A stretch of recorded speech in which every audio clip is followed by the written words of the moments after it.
Bismillahirrahmanirrahim. Assalamualaikum warahmatullahi wabarakatuh. Innal hamdalillah nahmaduhu wa nasta'inuhu wa nastaghfiruh wa na'udzu billahi min syururi anfusina wa sayyiati a'malina. Man yahdihillahu fala mudilla lahu wa man yudlil fala hadiya lahu. Wa ashhadu an la ilaha illallah wahdahu la syarika lah. Wa ashhadu anna Muhammadan 'abduhu wa rasuluh. يا أيها الذين آمنوا اتقوا الله حق تقاته ولا تموتن إلا وأنتم مسلمون وبعد. Para pendengar radio Roja Cilengsi, Roja Bogor, Roja Lampung, Palembang, Roja Berau, Roja Pontianak, Roja Tanjung Pinang, Roja Kendari, Roja Surabaya, dan roja-roja di kota lain, juga para pendengar Radio Tarbiyah Sunnah Bandung, Radio Al-Bayan Cianjur, Radio 1 Lombok, Radio Amuba Pangkal Pinang, Radio Hidayah Pekanbaru, pemirsa Roja TV, pemirsa Suru TV, pemirsa Asil TV, dan TV-TV lain yang ikut merilai siaran kita di sore hari ini, juga para netizen di mana saja Anda berada. Alhamdulillah kembali kita berjumpa dalam kajian khusus muslimah, tapi tak terlarang untuk para muslimin laki-laki. Ya. Tapi materi ini ditujukan spesial kepada para muslimah, karena kita sudah membahas beberapa penyimpangan, kekeliruan, kesalahan yang dilakukan oleh para muslimah.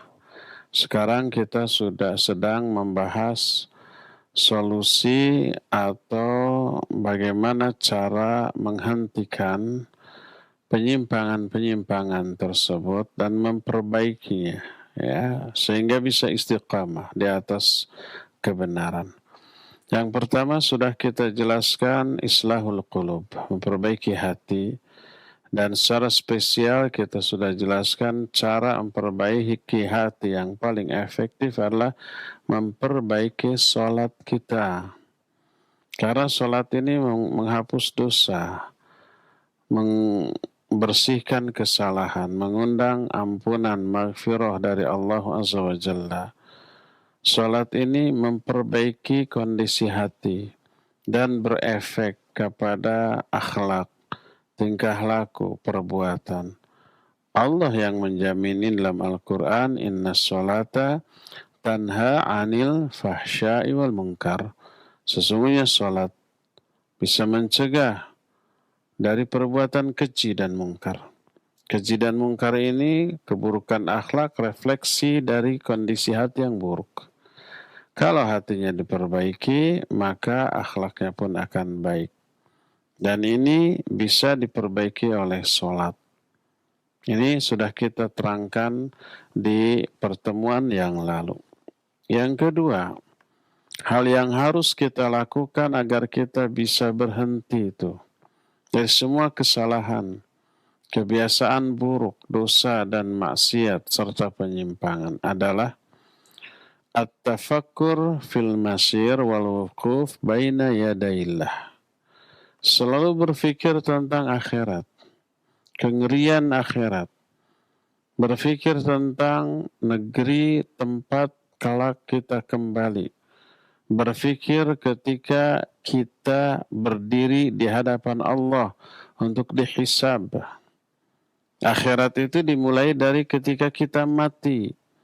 Ketika kita mati sudah, itu masuk ke alam akhirat.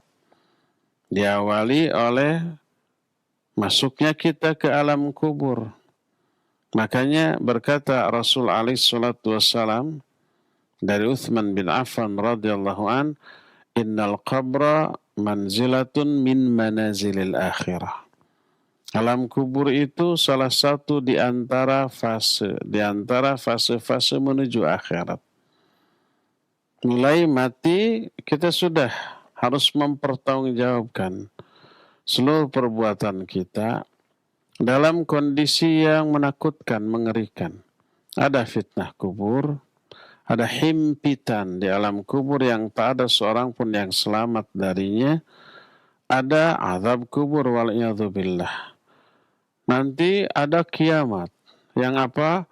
Yang mengerikan. Terjadi goncangan yang amat sangat dahsyat. Lalu ada kehidupan di alam mahsyar. Di padang mahsyar dalam kondisi yang sangat mengenaskan untuk umumnya manusia. Walaupun ada manusia-manusia yang nyaman berbahagia di alam mahsyar. Ada hisab, ada dibagikan catatan amal, ada timbangan terhadap amal perbuatan kita, ada terusirnya sebagian kaum muslimin dari telaga atau haud Rasul Sallallahu Alaihi Wasallam. Ada juga menyeberang sirat yang terbentang di atas neraka sampai berakhir ke surga atau ke neraka. Seluruh proses yang kita akan alami itu begitu menakutkan, begitu mengerikan. Dan terminal akhir dari kehidupan manusia hanya dua. Mungkin surga atau mungkin neraka. Dan itu tak ada akhirnya. Tak ada musnahnya, tak ada matinya, tak ada ujungnya. Dan itulah kehidupan yang sebenar-benarnya. Nabi Allah Subhanahu wa taala berfirman dalam Al-Qur'an, wa innad daral akhirata lahiyal hayawan. Sesungguhnya negeri akhirat itulah negeri yang sebenar-benarnya. Berpikir tentang hal itu akan menyebabkan kita ini tumbuh rasa khauf atau takut. Makanya Nabi SAW menyuruh kita untuk berpikir banyak tentang akhirat. Dimulai dari fase awal, pintu gerbang menuju akhirat, yaitu kematian. Beliau bersabda dalam hadis yang diriwayatkan Imam Al-Hakim dan juga Imam At-Tirmidzi, kata Nabi SAW, "Akthiru min dzikri hadimil ladzat," yakni al-maut. Perbanyak oleh kalian mengingat-ingat pemusnah, penghancur seluruh kelezatan, yaitu kematian. Dengan mati seluruh kelezatan itu musnah, hancur. Ya. Berdasarkan hal itulah coba bisa kita bayangkan setelah kita mati, kita mengalami apa yang disebut dengan fitnah kubur. Menjawab pertanyaan di alam kubur, mampukah kita menjawab secara benar? Ataukah mulut kita gagap karena keburukan amal-amal kita? Setelah itu apakah kita akan memperoleh azab kubur? Wal'iyadzubillah, semoga Allah Azza wa Jalla menyelamatkan kita dari azab kubur ini. Allahumma inna na'udzubika min azabil qabr. Ataukah kita akan memperoleh nikmat kubur yang semoga Allah memasukkan kita ke dalam golongan orang-orang yang memperoleh nikmat kubur. Maka berkata Umar bin Abdul Aziz radhiyallahu an, kata beliau, kuburun kharaqatil akfan wa mazzaqatil abdan wa massatid dam wa akalatil laham. Tura masonat bihimud daidan.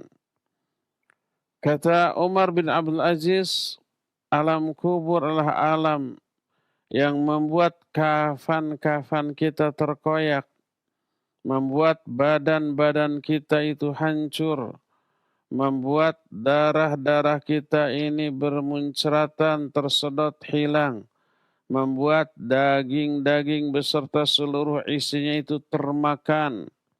Termakan oleh apa? Oleh binatang-binatang tanah.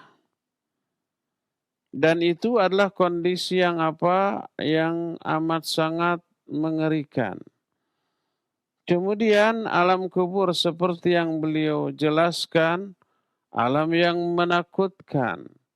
Karena apa? Karena kita harus berjumpa dengan dua makhluk Allah yang memeriksa kita dengan kondisi fisik yang membuat kita takut. Dari namanya saja membuat setiap orang yang mendengarnya begitu keder, munkar dan nakir.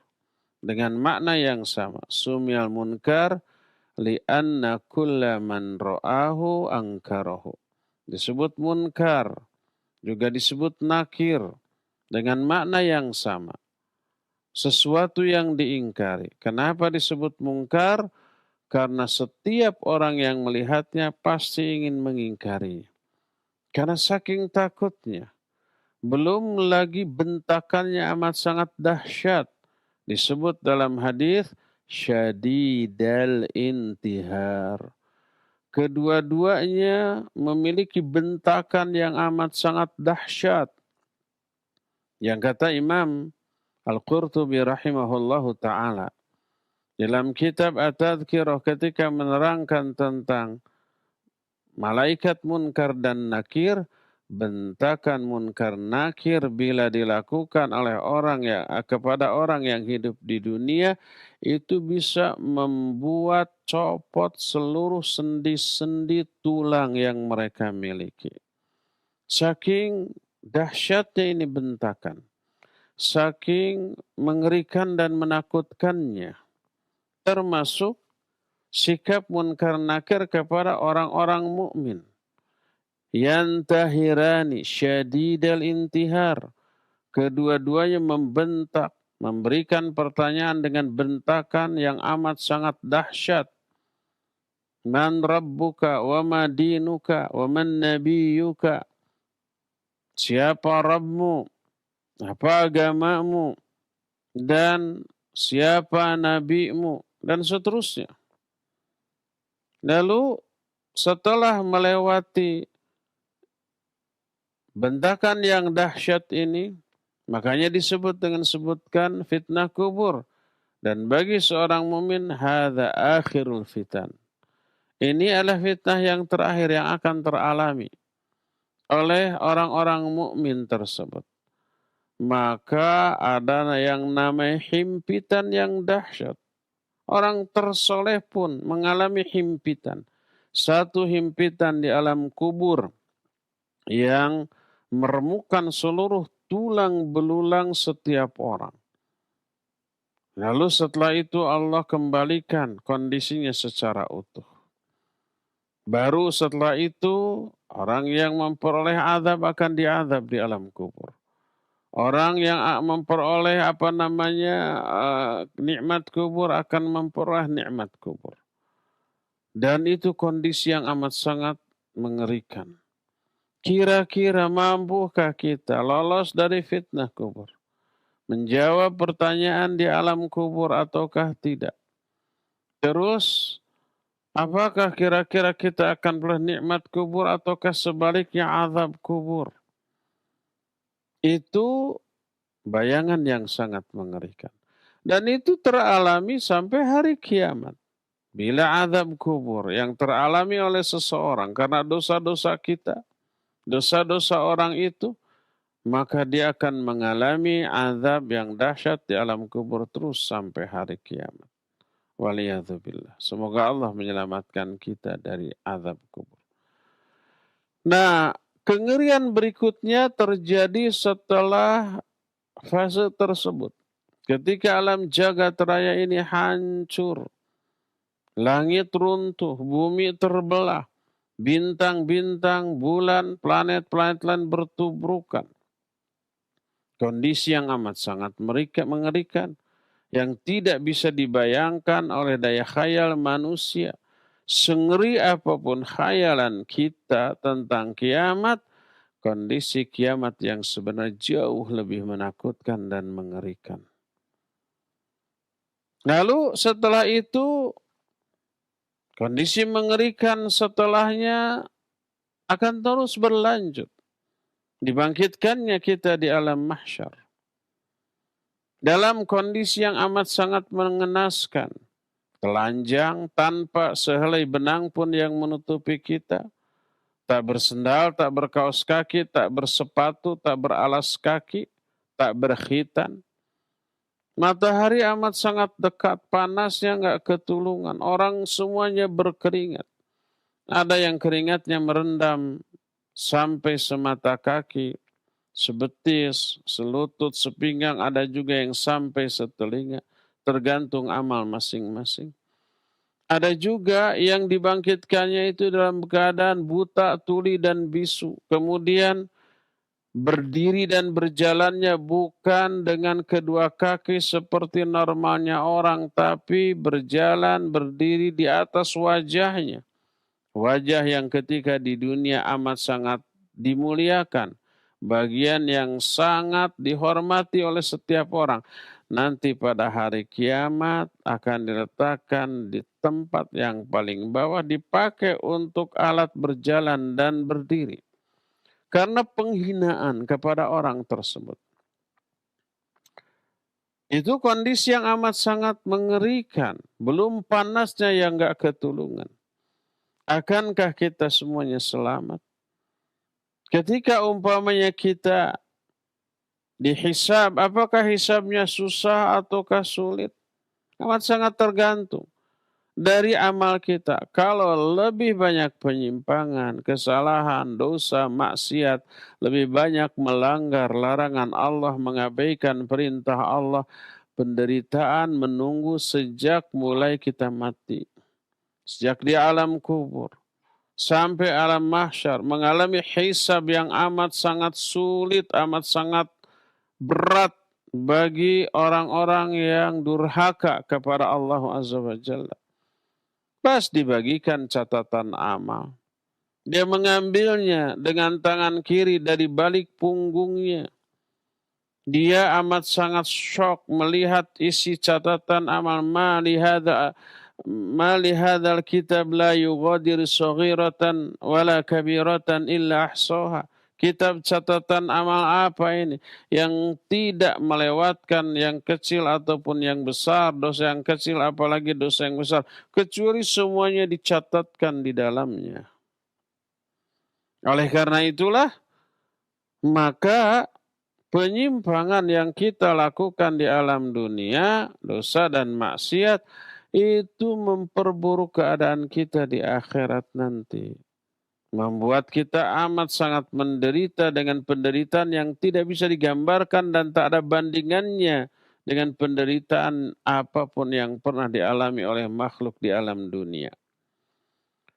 Belum lagi umpamanya ketika kita nyebrang sirat yang terbentang di atas neraka.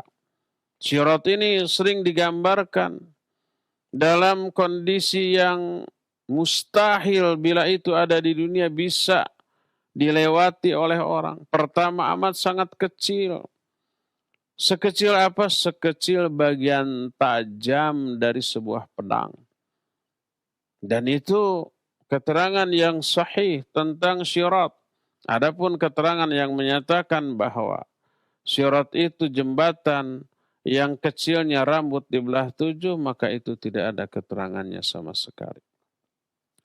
Imam Sufyan Ats-Tsauri rahimahullahu ta'ala menyatakan, balaghani anna syirat ahadda minas saif. Telah sampai berita kepada aku, keterangan yang menjelaskan bahwa syirat itu lebih tajam daripada bagian tajam sebuah pedang. Ini yang pertama, kecil sekali. Ya mungkin sebesar rambut mungkin. Tapi bukan rambut dibelah 7, keterangannya tidak ada. Yang keduanya muzillah. Muzillah itu bikin orang kepleset, licin. Ya kecil ya licin. Yang ketiganya kondisinya amat sangat gelap. Ketika menyeberang itu, bagi orang-orang yang memiliki iman dan amal soleh yang benar, yang lurus, yang bagus, akan memiliki cahaya ketika menyeberang sirat. Ada yang cahayanya sebesar gunung, ada yang cahayanya sebesar pohon kurma, setinggi pohon kurma, ada yang setinggi orangnya, ada juga yang sekecil jempol, kadang-kadang hidup, kadang-kadang mati. Ada yang gelap sama sekali. Selain itu, dari neraka itu muncul besi-besi berkait yang menyambar setiap orang yang mencoba lewat. Bayangkan betapa amat sangat sulitnya. Bisakah kita selamat dari hal itu? Yang bisa menyelamatkan hanya iman dan amal soleh. Adapun orang-orang yang durhaka, lebih banyak dosa dan maksiat, lebih banyak menyimpang, lebih banyak melanggar larangan Allah, mengabaikan perintah Allah Azza wa Jalla, maka mustahil orang itu bisa selamat ketika nyebrang sirat. Sampai berakhir di surga atau di neraka. Umumnya yang masuk ke dalam neraka di kalangan manusia adalah para wanita. Berkata Nabi Shallallahu Alaihi Wasallam, nah hadis sahih riwayat Imam Bukhari dan Imam Muslim. Ittala'tu fil jannah, fara'aitu aktsaru ahliha al-fuqara, wattala'tu fin nar, fara'aitu aktsaru ahliha an-nisa. Aku melihat ke surga, maka aku melihat kebanyakan penghuninya itu fuqara, orang-orang fakir. Orang kaya ada, tapi sedikit. Karena apa? Karena kebanyakan orang kaya tidak mampu mempertanggungjawabkan kekayaannya. Tidak mensyukuri, tidak menjadikan kekayaannya itu sebagai alat untuk bisa berbahagia di akhirat. Tidak dikeluarkan zakatnya, infaknya, sedekahnya, bahkan seringkali tercampur dengan yang haram karena cara memperolehnya dengan cara yang melanggar syariat. Bukan sekadar judi, merampok, merampas, menipu, mengkorupsi, bukan. Tapi banyak transaksi-transaksi yang berlaku apalagi di dunia zaman sekarang yang mengandung unsur-unsur yang terlarang, unsur gharar, unsur riba, unsur maisir, dan seterusnya. Dan kebanyakan orang tidak peduli. Uangnya campur antara miliknya dengan riba, nggak peduli, nggak dipisah, nggak dibersihkan. Banyak orang yang nggak peduli. Harta itu halalnya dihisab, haramnya diazab. Makanya yang kebanyakan masuk surga orang-orang fakir. Karena hisabnya ringan. Karena kekayaannya tidak ada yang harus dipertanggungjawabkan kecuali hanya sedikit. Aku melihat kebanyakan penghuni surga itu orang-orang fakir. Bahkan disebutkan dalam dua hadis yang berbeda yang dua-duanya sahih. Tapi memberikan keterangan yang berbeda bahwa para fuqara muhajirin masuk surga lebih dahulu 500 tahun sebelum orang-orang kaya di kalangan mereka. Dalam hadis lain, 40 tahun orang-orang fakir masuk surga terlebih dahulu sebelum orang-orang kayanya. Dan dua-duanya sahih. Dan dua-duanya tidak bertolak belakang. Tapi saling melengkapi. Makanya ketika memadukan, mengkompromikan dua hadis yang sahih ini, para ulama menyatakan yang dimaksud 40 tahun orang fakir miskin masuk surga lebih dahulu daripada orang kaya itu adalah orang miskin yang terakhir masuk surga 40 tahun lebih dahulu daripada orang kaya yang pertama kali masuk surga. Tapi orang fakir miskin yang pertama kali masuk surga dibanding orang kaya yang terakhir masuk surga itu 500 tahun. Walhasil di sini sisi keuntungan orang fakir, orang miskin. Tapi anehnya orang-orang kebanyakan bercita-cita untuk menjadi orang kaya dan selalu mengejar kekayaan dengan cara apapun yang bisa mereka lakukan. Nabi SAW menyatakan, aku melihat surga kebanyakan penghuninya para fuqara, para masakin, wattala'tu finnar. Aku pun melihat neraka. Faraitu aktsaru ahliha an-nisa. Maka aku melihat kebanyakan penghuni neraka adalah para wanita. Ini wanita muslimat, bukan wanita kafir. Wanita kafir ya jelas. Tapi termasuk wanita muslimat. Dari mana kita tahu? Dari penjelasan hadis, dari kalimat setelahnya. Para wanita bertanya, kenapa ya Rasulullah? Kata beliau sallallahu alaihi wasallam, bikufrihinna, karena kekufuran mereka. Lalu para wanita itu bertanya lagi, ayakfurna billahi wa rasul, apakah karena kekufuran kepada Allah dan Rasulnya? Dijawab bukan, yakfurnal ashir, karena kekufuran kepada suami-suami mereka. Kepada Allah dan Rasulnya mereka taat, ke suami mereka kufur. Ini menjadi penyebab masuknya mereka ke dalam neraka. Nusuz, durhaka kepada suaminya. Berkata Imam Al-Qurtubi rahimahullahu ta'ala ketika menerangkan hadis ini. Kata beliau, innama kana nisa'u aqalla sakinil jannah lima yaglibu alaihinna mil hawa wal maili idha ila ajili zinati dunya wal i'rad anil akhirah linnaqsi uqulihinna wa sir'ati inkhidaihinna. Kata Imam Al-Qurtubi, hanyalah para wanita itu adalah orang yang paling sedikit menghuni surga dan paling banyak menghuni neraka karena mereka selalu didominasi oleh hawa nafsunya, oleh syakwa sangka yang buruk yang disebut dengan sebutan suudzon, oleh kecenderungan kepada perhiasan dunia dan berpaling dari akhirat, terbatas akalnya dan amat sangat cepat tergoda, tertipu oleh rayuan syaitan laknatullahi alaih. Berdasarkan hal itulah maka para wanita yang menjadi penghuni terbanyak dari api neraka ini dan penghuni yang paling sedikit di surganya. Ini yang harus kita bayangkan, akan kemana kita kelak. Apakah kita banyak mengamalkan amalan-amalan yang terancam dengan neraka? Ataukah lebih banyak mengamalkan amalan-amalan yang dijanjikan surga? Kemudian banyak sekali wanita yang terjerumus ke dalam penyimpangan-penyimpangan yang terancam oleh neraka karena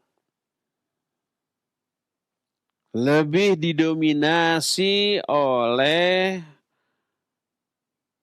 perasaannya yang disimpan lebih tinggi daripada pertimbangan syariat. Pertimbangan perasaannya itu nomor satu. Walaupun harus melanggar apa yang Allah syariatkan. Dan disinilah jihadnya para wanita. Makanya banyak ketetapan-ketetapan syariat yang isinya menguji perasaan wanita tuh. Kalau lebih dominan perasaan, syariat bisa ditolak. Sebagai contohnya umpamanya hak waris, pembagian waris. Wanita itu memperoleh setengah bagian dari kaum laki-laki. Ini menguji apa? Perasaannya. Perasaannya akan mengatakan, kenapa dibedakan? Yang laki-laki anak ibu dan bapak, yang wanita juga anak ibu dan bapak. Kenapa haknya dibedakan? Perasaannya teruji di sini. Akhirnya apa? Bisa ditolak itu syariat. Gak adil di syariat. Gak adil menurut versi perasaannya dan hawa nafsunya. Termasuk juga syariat poligami, syariat membolehkan para lelaki menikahi 1, 2, sampai 4. Dan ini tidak dibolehkan bagi para wanita. Ini ujian bagi apa? Bagi perasaannya juga. Disinilah jihadnya kaum wanita. Termasuk banyak syariat yang dikhususkan untuk laki-laki tapi terlarang untuk para wanita. Makanya pernah seorang wanita sahabiah namanya Asma binti Yazid radhiyallahu anha. Ahli bicara dia. Sering mewakili kaum wanita untuk bertanya tentang perkara agama kepada Nabi alaihi salatu wasallam. Dia datang, "Wahai Rasulullah, innallaha arsalaka ila rijali wan nisa fa amanna bik wattaba'nak." Wahai Rasulullah, sungguhnya Allah itu mengutus engkau kepada laki-laki juga kepada wanita. Sama tuh.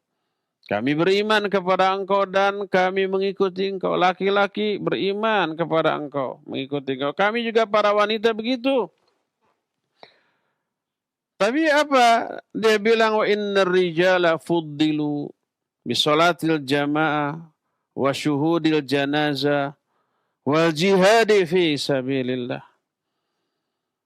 Tapi para laki-laki diberi keutamaan melakukan amal-amal tertentu yang tidak disyariatkan kepada para wanita. Mereka diberi keutamaan dengan sholat Jumat, dengan mengurus jenazah sampai ke kuburan. Wanita nggak boleh. Walaupun umpah jenazahnya wanita, tetap yang mikulnya, yang menggotongnya, memasukkan ke lubang lahatnya itu laki-laki. Wal jihad fi sabil, dan jihad di jalan Allah ini tidak disyariatkan kepada para wanita. Wa idza jahadu fi sabilillah rabbaina amwalahum wa auladahum, dan ketika para laki-laki itu jihad di jalan Allah, kami yang mengurus anak mereka, harta-harta mereka, kami itu yang ngurusnya. Laki-laki khusyuk dalam berjihad fi sabilillah. Afanusyarikuhum fil ajri ya Rasulullah. Apakah kami berserikat dengan para laki-laki dalam hal pahala? Mananya pahala yang kau berikan, yang Allah berikan kepada laki-laki dan wanita itu sama atau tidak? Jadi ada beberapa syariat khusus laki-laki, tidak bagi wanita. Seringkali wanita agak merasa terabaikan ini. Perasaannya dominan di sana. Akhirnya mereka menuntut persamaan hak, persamaan kewajiban dengan kaum laki-laki. Lahir gerakan emansipasi di setiap negara di seluruh dunia. Lahir ide-ide persamaan gender laki-laki dan wanita. Lahir tuntutan dari para wanita menuntut hak yang sama dengan laki-laki. Oleh karena itulah maka perasaan mereka diujikan apabila perasaan lebih dominan, syariat dilanggar. Lahirnya gerakan emansipasi, persamaan gender, dan yang lain-lainnya itu dari dominannya peranan perasaan dalam diri seorang wanita daripada syariat. Sehingga lahir aja tuntutan wanita harus punya porsi di pemerintahan. Wanita juga harus punya hak untuk menjadi pemimpin di sebuah negara. Sampai padahal Nabi alaihi salatu wasallam menyatakan la yuflihal qaumu walau amrahum imra'atan. Hadis itu sahih riwayat Imam Muslim dalam kitab sahih. Tidak akan bahagia, tidak akan sukses, tidak akan jaya suatu kaum yang menyerahkan urusan kepemimpinannya kepada seorang wanita. Dilanggar ini. Karena apa? Dominannya perasaan dan akal. Padahal akal mereka itu kurang, kata Nabi SAW.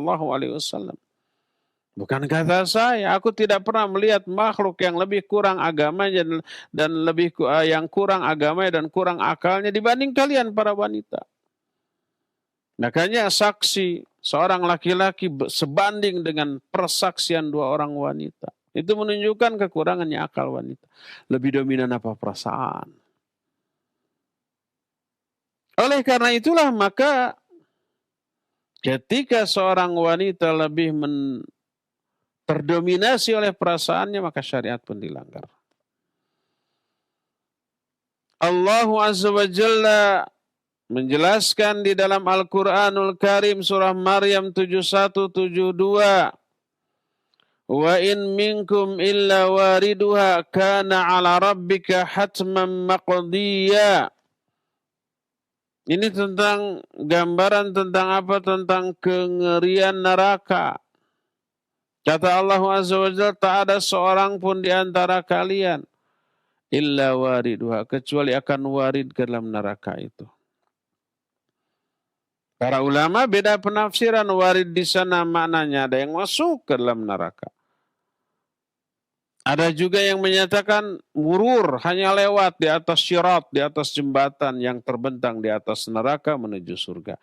Kana ala rabbika hatsman maqdiya, dan ini sesuatu yang pasti, ketetapan Allah yang pasti akan teralami. Siapa yang bisa selamat dari neraka tersebut? Allah menyatakan, "Tsumma nunajjil ladzina taqaw wa nadharu adh-dhalimina fiha jithiya." Kemudian kami selamatkan orang-orang yang bertakwa dari api neraka. Mereka mampu melewati sirat secara selamat sampai ke seberang.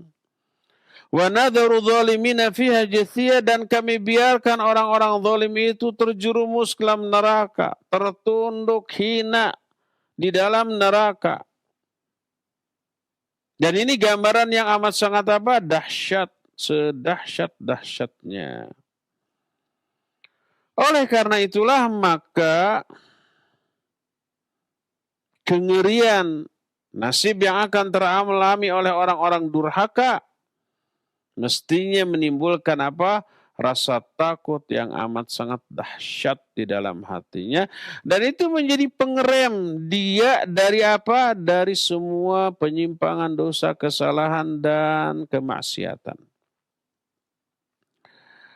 Oleh karena itulah maka Allah seringkali melakukan takhwif ataupun tarhib kepada manusia. Takhwif itu menakut-nakuti dengan azab, dengan laknat, dengan murka, dengan neraka, dengan siksa, macam-macam.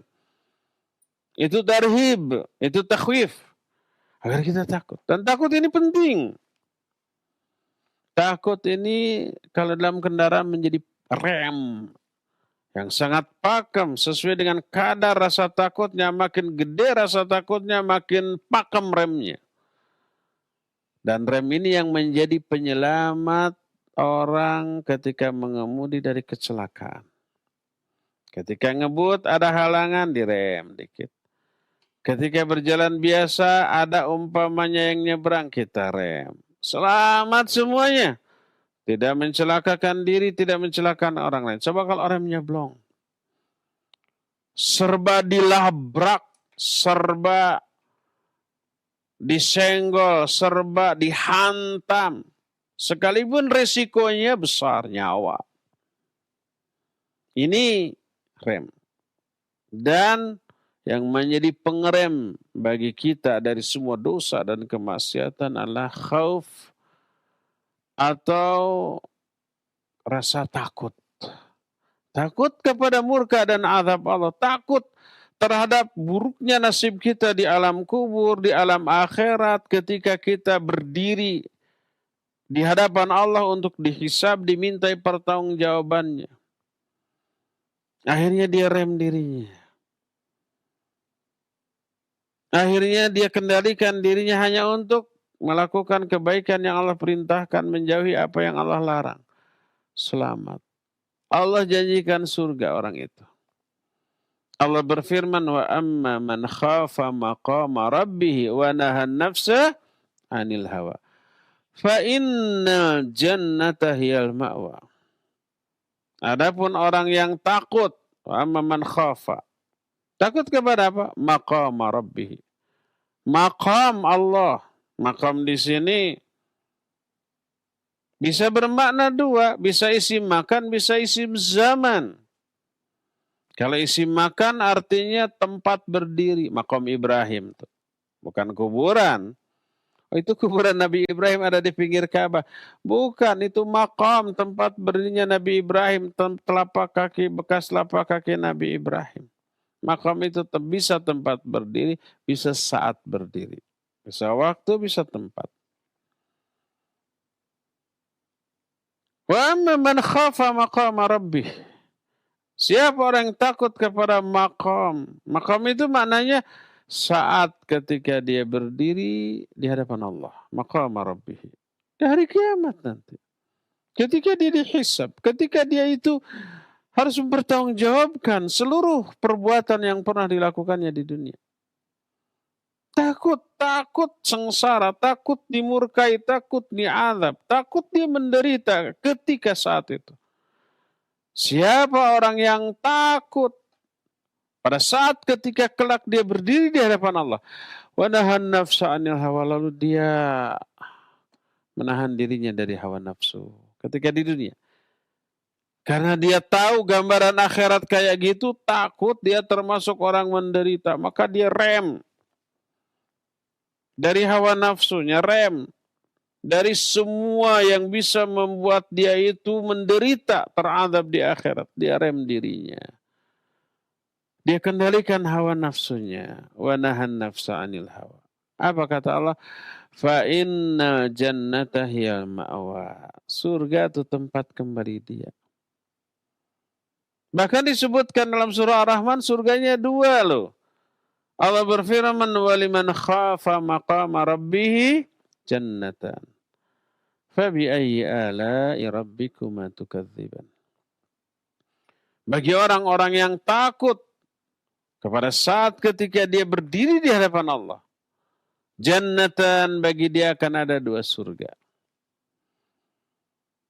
Berdasarkan hal itulah maka kita mengetahui rasa takut kepada Allah, rasa takut kepada penderitaan sejak di alam kubur, ketika kiamat, di alam mahsyar, ketika dihisab, ketika menyeberang syirat, rasa takut terhadap neraka, semuanya itu menjadi pengerem bagi kita dari seluruh dosa dan penyimpangan yang selama ini dilakukan. Dia terdorong untuk tobat, berhenti dari semua dosa itu, menyesal dan bertekad tidak mengulang kembali. Kalau ada hak orang lain yang pernah dia rampas, dia kembalikan. Takut nanti ada hisab di akhirat. Hisab di akhirat, na'udzubillah, amat sangat mengerikan. Berdasarkan hal itulah, maka mengingat kengerian akhirat, sejak mulai mengingat kematian, mengingat dahsyatnya fitnah kubur, mengingat mengerikannya azab kubur, dahsyatnya kiamat, dan seterusnya, timbul rasa takut, dan takut ini menyebabkan orang tersebut bisa berhenti dari penyimpangannya. Coba kurang mengerikan bagaimana penjelasan tentang azab kubur bagi amal-amal tertentu. Orang yang tukang gibah saja di dunianya, ketika di alam kubur oleh Allah Azza wa Jalla nanti diberikan kuku yang panjang yang terbuat dari logam, terbuat dari tembaga, tajam, panjang, kuat. Lalu dia cakar-cakarkan itu kukunya kemana? Ke wajah dan ke dadanya. Perihnya bukan main. Jangankan kuku tembaga panjang dan tajam. Kuku biasa aja yang pendek, digaruk-garuk terlalu asyik ngegaruknya lalu lecet sedikit. Perihnya bukan main. Apalagi ini. Itu teralami di alam kubur terus sampai kiamat. Dan azab di akhirat jauh lebih dahsyat lagi daripada itu. Membayangkan atau bahkan meyakini itu azab kubur bagi orang ahli ghibah, berani nggak kita berghibah? Orang umpamanya ada orang yang galak, preman, jagoan, umpamanya kuat, lalu kita gibahi dia. Apa akibatnya? Didatangi, dipukuli, babak belur, ditempeleng. Kita takut nggak? Takut. Itu nggak seberapa.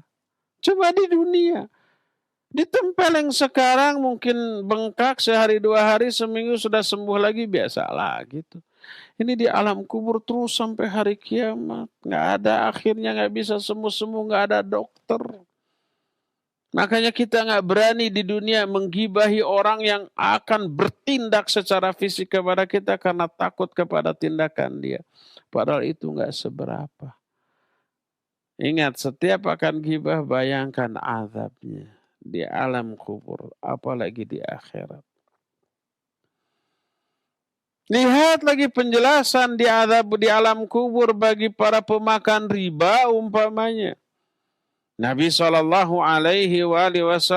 dalam mimpinya, dan mimpi beliau adalah wahyu. Salah satu penggalan dari hadis ini, beliau melihat di suatu tempat ada orang yang tenggelam di sungai darah. Di pinggir kolam tersebut, sungai tersebut, ada orang yang siap batu di tangannya.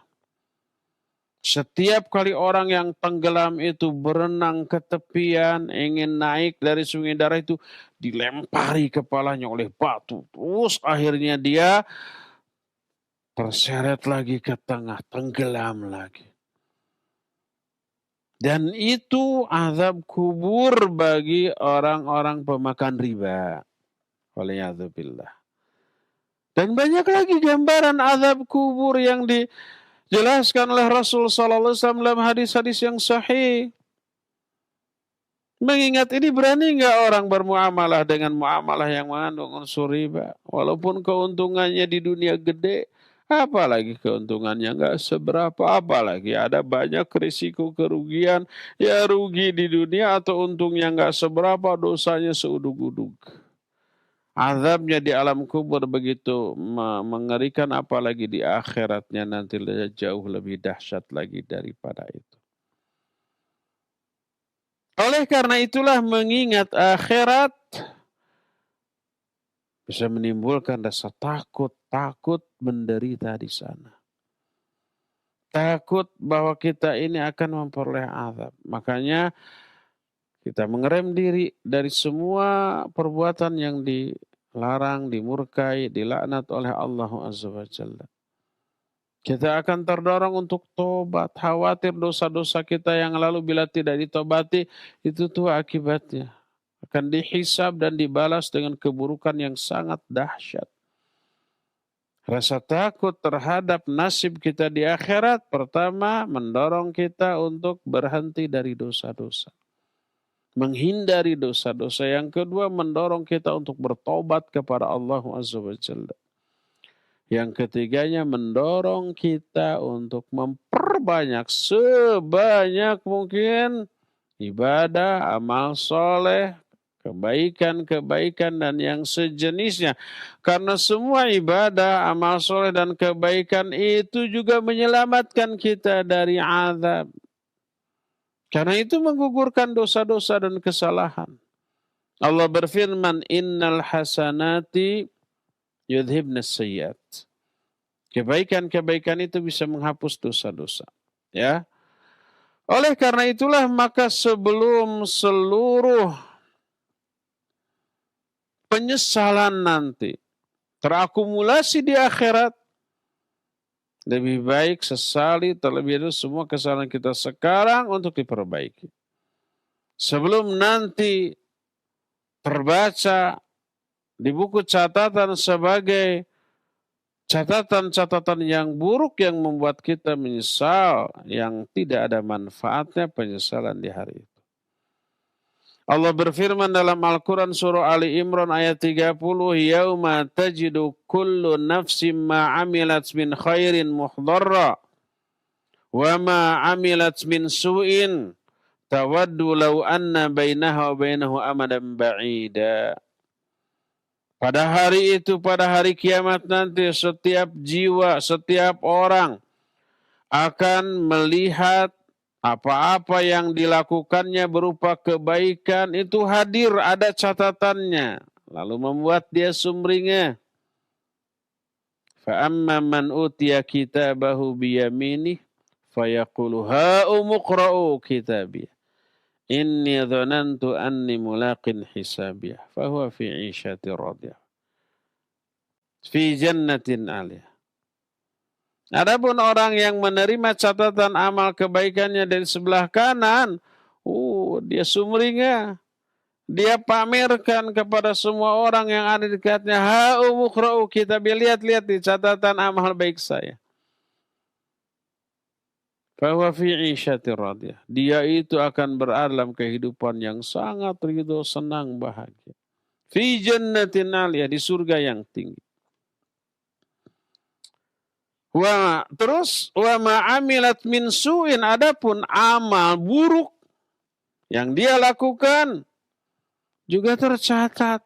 Baru menyesal dia berkata, tawaddu law anna bainahu wa bainahu amadan ba'ida. Dia berangan-angan, berhayal. Karena nggak mungkin lagi kejadian, nggak mungkin diulang, nggak mungkin diperbaiki. Dia hanya berangan-angan. Seandainya antara keburukan dan dia zaman dulu ketika di dunia itu ada jarak yang amat sangat jauh. Dijauhkan dari keburukan seandainya begitu. Tetapi karena ketika di dunia bukan hanya didekati, dilakukan malah. Akhirnya hanya penyesalan. Catatannya ada di buku itu dan harus dipertanggungjawabkan, dibalas dengan keburukan yang jauh lebih dahsyat. Penyesalan yang tidak ada manfaatnya karena tidak merubah. Kalau itu dilakukan kelak di akhirat.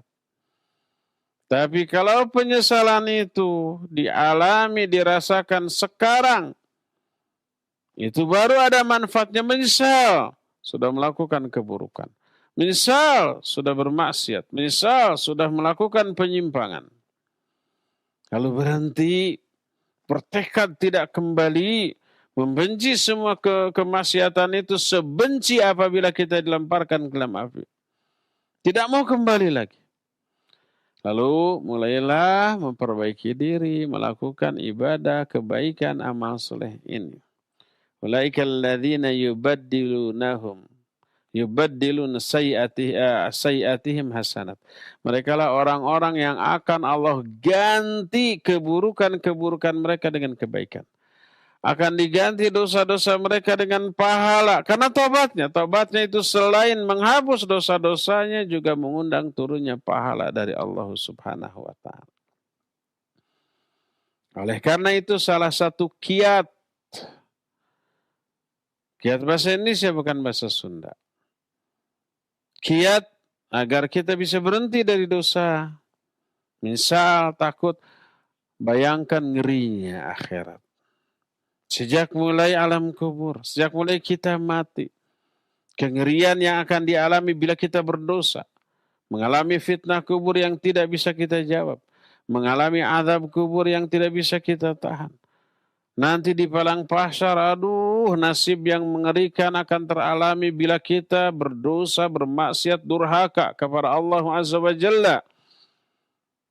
Belum ketika dihisabnya, belum ketika ditimbangnya, belum ketika dibagikan buku catatan amal kita akan menerima. Waliyadzubillah, bukan kita lah. Orang durhaka itu akan menerima dengan tangan kiri dari balik punggungnya. Belum ketika menyeberang sirat, dia kecebur ke dalam neraka. Dan memperoleh azab yang dahsyat. Waliyadzubillah. Mengingat kengerian semua itu, timbul rasa takut. Takut ini bisa mendorong kita untuk tobat. Berhenti dari dosa. Menjauhi dosa-dosa yang belum pernah dilakukan sebelumnya. Dijauhi sejauh-jauhnya. Dan kemudian terdorong untuk melakukan ibadah, kebaikan, dan amal soleh. Inilah kiat yang kedua. Agar kita bisa berhenti, agar kita bisa tobat. Ya, yang pertama, perbaiki hati, perbaiki salat. Yang kedua, bayangkan kengerian akhirat. Insya Allah ketiga, keempat, dan seterusnya akan kita lanjutkan penjelasannya di hari sebulan yang akan datang. Insya Allah setiap Kamis kedua. Sekarang cukup sampai di sini dan sisa waktu yang ada kita akan gunakan untuk tanya jawab. Kepada Al-Akhil Fadil Fawas di Cilengsi dipersilakan untuk memandu tanya jawab dengan pendengar dan pemirsa. Wassallallahu ala nabiyina Muhammadin wa ala alihi wa ashabihi wasallam. Silakan Fawas. Baik, terima kasih kami ucapkan untuk Al Ustadz. Jazakumullahu khairan. Materi bahasan yang penuh manfaat yang telah disampaikan di sore hari ini. Ikhwatal Islam, untuk selanjutnya kita masuk sesi interaktif. Bagi Anda yang akan bertanya secara langsung, silahkan bisa melalui telepon. Ya, sudah masuk barangkali? Ya, silahkan Bapak atau Ibu. Assalamualaikum warahmatullahi wabarakatuh. Waalaikumsalam warahmatullahi wabarakatuh. Silahkan, dengan siapa, dari mana, Pak? Dengan Kadan dari Cianjur. Silakan, Pak. Assalamualaikum Pak Ustadz. Waalaikumsalam warahmatullahi wabarakatuh. saya ingin bertanya tentang apakah nanti di hari kiamat waktu menyeberang sirat apakah ada manusia yang menggunakan hewan tunggangan Ustadz? Kalau misalkan ada, apa sih amalan di dunia yang bisa menyebabkan orang bisa melewati sirat dengan menunggang hewan tunggangan Ustadz? Iya. Terus yang kedua Ustadz, apakah sirat itu terbentang mendatar ataupun misalkan ada tanjakan ataupun turunan seperti itu? Soalnya ada nadom biasa di masyarakat, katanya sirat itu ada ya tanjakannya, ada turunannya ataupun ada datarannya, dan masing-masing hal tersebut jauhnya jaraknya 1000 tahun perjalanan Ustadz. Apakah itu benar? Mohon penjelasannya. Barakallahu fikum. Assalamualaikum warahmatullahi wabarakatuh. Waalaikumsalam warahmatullahi wabarakatuh. Terima kasih Bapak. Silahkan Ustaz. Barakallahu fik Pak Kadar di Cianjur. Pertanyaan pertama tentang sirat ya. Apakah ada binatang tunggangan ketika kita menyeberang sirat? Yang kedua, apakah ada keterangan tentang jauhnya jarak? Ada nanjak, ada mudun, ada belok-belok mungkin ya. Terus berapa ribu tahun? Barakallahu fiik. Pertama, kita tidak memperoleh keterangan adanya binatang tunggangan ketika menyeberang. Dari hadis yang sahih tidak. Hadis yang sahih ketika kondisi orang menyeberang itu adalah adanya cahaya. Cahayanya ada yang sebesar gunung, ada yang sebesar pohon, ada yang sebesar orangnya, ada yang hanya sejempol, ada yang kadang-kadang mati, ada yang kegelapan. Dan ini pernah kita terangkan ketika kita membahas tentang sirat, ketika kita menerangkan tentang beriman kepada hari akhir, salah satunya sirat. Keterangan itu ada. Kedua, ada orang yang menyeberang secepat kilat. Ada orang yang mampu menyeberang secepat kuda berlari. Ada juga yang secepat terbangnya burung. Ada juga yang berjalan. Ada juga yang ngesot atau merangkak. Ada juga yang hampir tiba di seberang tapi kemudian disambar oleh besi pengait kemudian masuk ke dalam neraka. Ada yang sudah robek-robek pakaiannya ataupun tubuhnya tapi kemudian dia selamat sampai ke seberang. Semua keterangan itu ada dalam hadis yang sahih. Adapun keterangan yang menyatakan bahwa orang menyeberang dengan menunggang kendaraan baik kuda ataupun kambing, maka tidak pernah kita dapati keterangan seperti itu. Mungkin ada, tapi wallahu alam saya tidak tahu, atau mungkin memang tidak ada. Tapi yang jelas keterangan tentang penjelasan sirat sudah kita berpuluh-puluh kali kita bahas dalam kitab-kitab akidah yang disusun oleh para ulama. Tak mendapati keterangan itu. Adapun yang secepat kuda ya ada, secepat kuda berlari, tapi bukan berarti naik kuda. Adapun keterangan yang menyatakan siapa orang yang berkurban lalu mengambil kepalanya, maka kelak ketika menyeberang sirat dia akan menunggangi kambing tanpa kepala. Maka itulah aslallahu. Tidak ada asalnya. Demikian juga tidak ada keterangan dari hadis yang sahih bahwa jarak sirat itu sekian ribu tahun, ada yang nanjak, ada yang mudun, ada yang belok-belok. Kita belum pernah mendengar penjelasan para ulama yang dasarkan pada hadis yang sahih tentang masalah itu. Ya, wallahu a'lam bishawab. Silakan lagi, Famas. Terima kasih Ustaz, jazakallahu khairan jawaban dan nasihatnya. Di kesempatan kedua kami masih buka dari penelpon, silakan. Silakan, sudah masuk barangkali. Assalamualaikum. Waalaikumsalam warahmatullahi. Ya, silakan Ibu pertanyaannya. Assalamualaikum Ustadz. Waalaikumsalam warahmatullahi. Ya, saya ada yang mau saya tanya. Silakan. Apakah kita setiap melakukan ibadah sholat atau berdoa dengan yakin bahwa Allah mengabulkan doa kita itu satu bid'ah ataukah ria? Apa gimana ya Ustadz? Mohon penjelasan. Adanya keyakinan itu yang dimaksud ya. Kemudian yang kedua, saya pernah beli lukisan, ya. Yang kedua, yang kedua satu lagi Ustadz, saya pernah beli lukisan Asmaul Husna, ternyata itu tidak sesuai dengan yang 99. Apakah kita boleh membuang atau membakar kalau tulisan-tulisan Al-Quran atau bagaimana saat lakukan? Mohon petunjuknya Ustaz. Syukur. Terima kasih. Assalamualaikum. Waalaikumsalam warahmatullahi wabarakatuh. Terima kasih Ibu. Silahkan Ustaz.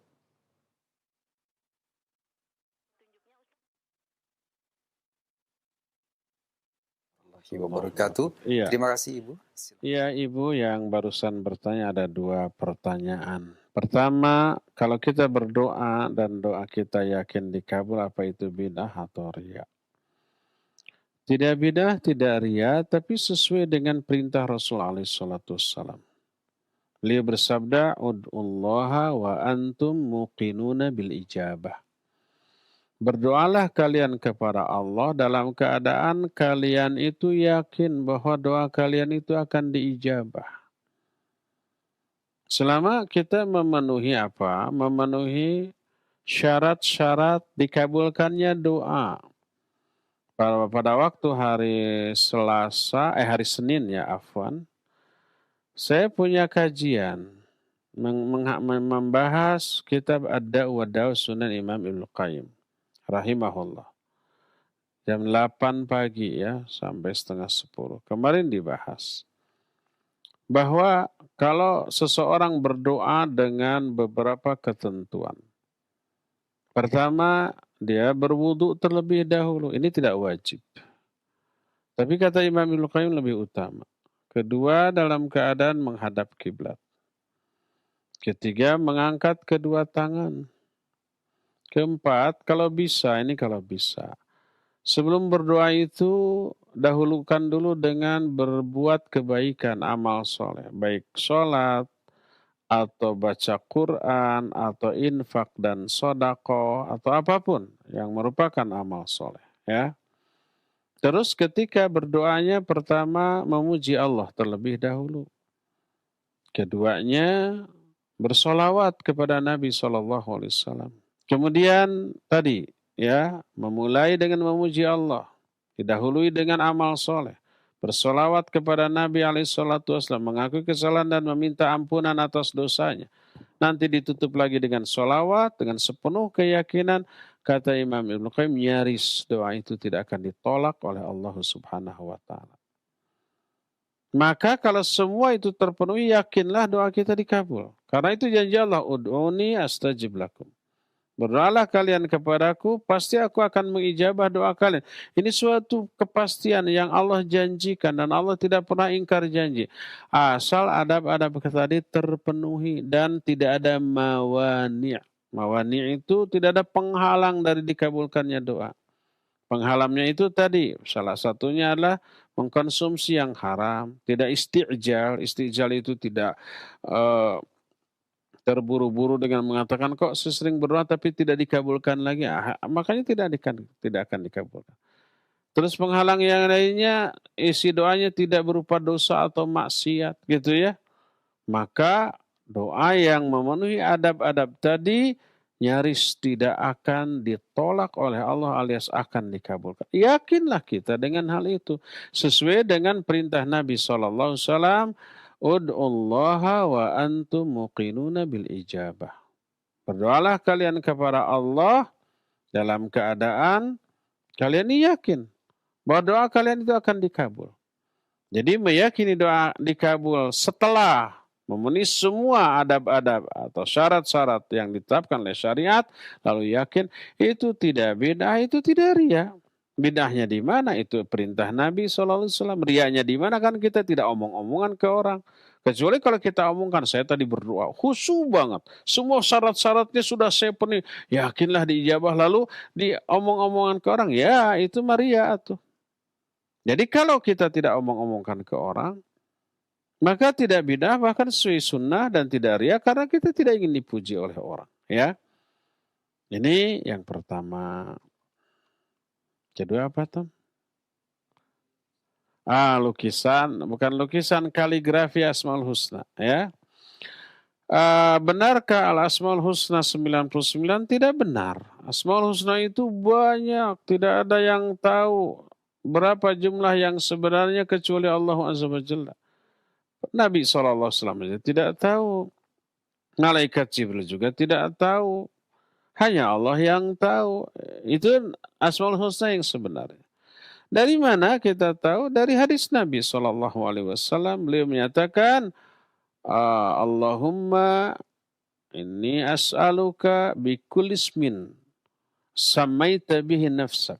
Ya Allah, sungguhnya aku meminta kepada Engkau dengan menyebut semua nama.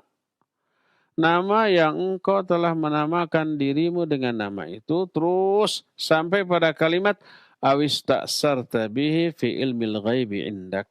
Dan dengan nama-nama yang hanya Engkau saja yang tahu tentang nama itu yang ada di dalam ilmu ghaib yang ada di sisimu. Awista'sarta itu hanya Engkau yang tahu, yang lain tidak tahu. Menjadi monopoli engkau, satu-satunya engkau yang tahu dalam ilmu gaib yang ada di sisimu. Ini nama-nama Allah. Tidak ada yang tahu seberapa jumlah semuanya. Ya, banyak. Di antara sekian banyak nama Allah ada 99 nama. Siapa yang mengihsa kepada 99 nama ini, dia akan masuk surga. Tapi Allah ataupun Rasul tidak merinci dalam hadis sahih 99 nama ini apa saja tidak ada.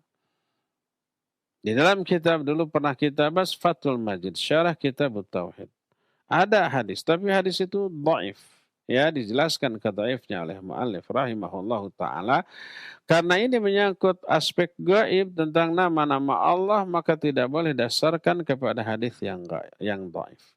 Walhasil, apa 99 nama itu tidak dirinci secara syar'i dalam Quran atau hadis yang sahih sama sekali. Tapi betul ada 99 nama yang spesial. Siapa yang mengihsa dalam arti memahami maknanya, meyakini kebenarannya, dan mengaplikasikannya dalam kehidupan kesehariannya, dia akan dijamin masuk surga. Adapun Asmaul Husna itu sendiri banyak. Ya. Sekarang apa hukumnya menggantung kaligrafi baik ayat ataupun Asmaul Husna yang tadi ya. Pertama ada dua macam. Kalau kaligrafi itu membentuk makhluk hidup maka haram, tidak boleh. Kan ada kan tulisan kaligrafi Bismillah atau Al-Fatihah atau ayat kursi atau Asmaul Husna tapi berbentuk orang karena kepiawaian si kaligrafernya. Dia bisa menulis kaligrafi berbentuk orang, berbentuk onta, berbentuk orang sedang sholat. Kan ada ya? Maka itu haram, tidak boleh. Karena menyerupai makhluk hidup. Sekarang kedua, kaligrafi yang wajar, normal, biasa. Ayat kursi seayat saja. Tapi dibingkai dengan bingkai yang bagus. Itu berapa harganya? Puluhan juta. Apa yang membuat harganya menjadi mahal? Apakah ayat kursinya atau nilai seni yang terkandung di dalamnya? Tentu saja nilai seninya, bukan karena ayat kursinya. Adapun ayat kursi dalam mushaf Al-Quran bukan hanya ayat kursi 30 juz mushaf Al-Quran, berapa harganya? 100.000 mungkin. Ada yang kurang dari itu. Ya, ketika mushaf satu bundel 30 juz dicoret-coret sama anak, disobek segala, orang tuanya marah enggak? Enggak, iya anak soleh, anak pintar, udah jangan disobek, paling begitu. Ya, tapi coba kalau kaligrafi harganya 10 juta dipajang oleh anak, dicoret-coret, disobek-sobek, ngamuk itu orang tua. Apakah karena ayat kursi? Bukan, tapi karena apa? Karena nilai seninya. Nilai seni kaligrafinya, bukan ayatnya. Kalau ayatnya ya mushaf yang 30 juz jauh lebih berharga daripada satu ayat kursi. Kalau isinya. Tapi karena nilai seninya ya, itu yang membuat mahal, itu yang lebih dihargai. Bukan ayatnya, bukan Asmaul Husnanya. Oleh karena itu, kaligrafi berarti mengeksploitasi Quran untuk kepentingan seni. Nilai seninya lah yang yang membuat itu dihargai. Maka satu ayat kursi saja bisa puluhan juta, sedangkan 30 juz mushaf hanya puluhan ribu atau ratusan ribu rupiah saja. Berdasarkan hal itulah maka Nabi SAW, para sahabat, ulama as-salafus soleh, tidak ada yang menganjurkan menggantung ayat sebagai hiasan. Kaligrafi lafaz Allah, lafaz Muhammad SAW, atau kaligrafi ayat ditempel di pintu, di dinding sebagai pengingat. Enggak. Mereka itu orang-orang yang paling semangat dalam menghafal Al-Quran, menelaah Al-Quran, dan mengamalkan, mengaplikasikan. Tapi tidak pernah cara yang mereka tempuh itu dengan cara menuliskan ayat itu, menggantungkannya di dinding. Baik untuk hiasan, untuk jimat, untuk pengusir setan, ataupun untuk pengingat-ingat. Kalau lupa dibaca lagi. Enggak pernah seperti itu. Jadi yang terjadi sekarang eksploitasi Quran sebagai bahan seni. Yang dinilai dan dihargainya bukan ayat Al-Qurannya, tapi nilai seni dari eksploitasi tersebut. Oleh karena itu sama sekali tidak dianjurkan untuk menggantung kaligrafi seperti itu ya. Wallahu a'lam. Bagaimana cara memusnahkannya? Ya, kalau khawatir kalau khawatir dihinakan, diinjak-injak orang gitu ya, maka bakar saja boleh. Membakarnya bukan karena benci, tapi dalam rangka menyelamatkan dari perbuatan menghinakan. Dan itu pernah dilakukan oleh para sahabat di zaman Utsman bin Affan radhiyallahu an, ketika mushaf sudah disatukan dalam mushaf induk ya, mushaf Fatimah, kemudian mushaf Utsmani, yang lain-lainnya dibakar. Dalam rangka apa? Menjaga kemurnian Al-Quran yang sudah disepakati. Dibakarnya bukan karena benci, bukan karena menghinakan, tapi dalam rangka menghindarkan ya penyalahgunaan dan menghindarkan untuk dihinakan. Dibakar nggak apa-apa ya.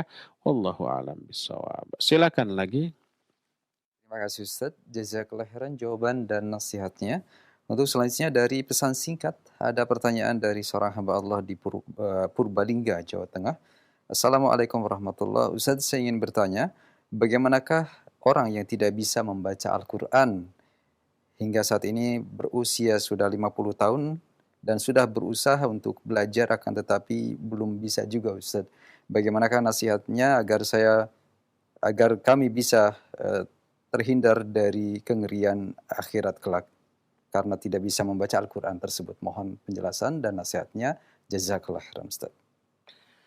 Baik, wa jazakallahu khairan wa barakallahu fiik. Penanya di Purbalingga ya. 50 tahun tidak atau belum bisa membaca Al-Quran. Jangan patah semangat. Teruslah belajar. Belajarnya memperoleh pahala. Ketika proses belajar lalu membaca terbata-bata dan merasa berat, itu pahala. Setiap kesalahan pahala, setiap kesalahan pahala. Kalau umpamanya diteruskan lama-lama lancar, semua orang dalam proses belajar pasti harus mengalami kegagalan terlebih dahulu. Anak kecil saja mau belajar berjalan ya ketika usia 1 tahun atau 11 bulan atau sekitar itulah. Pertama kali belajar gimana? Selangkah 2 langkah jatuh, selangkah 2 langkah jatuh, kadang-kadang kejedot, nangis, ya berdarah, terluka. Kalau dia berhenti nggak mau lagi belajar, nggak akan pernah bisa berjalan selamanya. Tapi terus hari demi hari, akhirnya beberapa hari kemudian bisa berjalan lancar. Akhirnya setelah lama-lama bertahun-tahun, akhirnya dia bisa berlari, lama-lama bisa loncat, bisa salto, bisa jungkir balik. Latihan sepeda juga begitu, ya. Sekali 2 kali jatuh, nabrak, terluka, ya, berdarah. Seringkali pedal ini menghantam tulang kering sampai sakit, sampai memar-memar. Kalau sampai di sana udah nggak mau belajar, nggak selamanya nggak akan pernah bisa main sepeda. Maka setelah bisa, lama-lama bisa jumping, bisa akrobat dengan sepeda dan seterusnya. Semuanya begitu. Ada proses dan ada kegagalan yang harus dialami. Maka jangan putus asa, termasuk belajar Al-Quran, apalagi sekarang ada banyak metode. Ada metode Iqra, ada metode Barqi, ada metode Qiraati, ada macam-macam. Masing-masing metode ada plus minusnya. Dan ada guru-guru yang berpengalaman mengajarkannya. Ya. Maka teruslah belajar. Sekali belajar susah. Nggak apa-apa, itu semuanya mengalami itu. Saya dulu belajar baca Al-Quran, apakah begitu lahir langsung bisa lancar? Ya tidaklah, mengalami itu dulu. Ya, apalagi zaman dahulu belum ada Iqra, alif jabar, a, ba jabar, ba, ta jabar, ta, sa jabar, ta, a, ba, ta, sa gitu. Hanya hafal cangkem itu. Hafal tapi nggak ngerti. Awalnya kan begitu orang-orang zaman dahulu. Sekarang lebih canggih lagi, lebih efektif lagi, lebih cepat lagi, dan lebih benar lagi. Dulu mah belajar dengan guru yang kemampuannya ala kadarnya, tajwid makhrajnya juga kurang benar. Yang penting bisa baca. Setelah lancar nanti belajar tajwid makhraj. Kan begitu. Sekarang mah dari awal Iqra saja sudah makhrajnya itu sudah ditekankan. Tergantung gurunya. Kalau gurunya ketat, bagus. Makhrajnya sudah ditekankan dari mulai huruf hijaiyah. Dulu mah enggak. Jadi teruslah belajar. Kalau ketika belajar mengalami kesulitan itu dapat pahala. Kalau belum bisa tapi dalam proses belajar lalu mati dalam keadaan itu, maka insya Allah sudah dapat pahala berjuang, bertekad, berupaya, berikhtiar untuk mempelajari Al-Quranul Karim. Tapi kalau belajar sekali dua kali, susah, sudah tua. Akhirnya apa yang terjadi? Berhenti, akhirnya selamanya seumur hidupnya nggak baca Al-Quran, maka dosa. Bagaimana dia bisa akrab dengan Allah kalau tidak membaca Al-Quran? Dan bagaimana kalau dia bisa membaca Al-Quran kalau nggak bisa bacanya? Ya, maka disarankan, dianjurkan, ditekankan, teruslah berjuang. Jangan terhalang oleh usia, ya. Usia seberapapun, wajib berjuang untuk belajar membaca Al-Quranul Karim. Nanti setelah belajar lancar bacanya oleh guru pembimbingnya, dibimbing, diarahkan untuk menghafal surat-surat pendek hafal. Lama-lama itu akan semangat kalau sudah. Banyak di sini ibu-ibu yang sudah tua belajar dari Iqra sama dengan anak-anak TK tuh tadinya blank, setelah sekarang bisa lancar dengan bacaan yang benar, tahjwid, makhraj yang benar, yang lurus.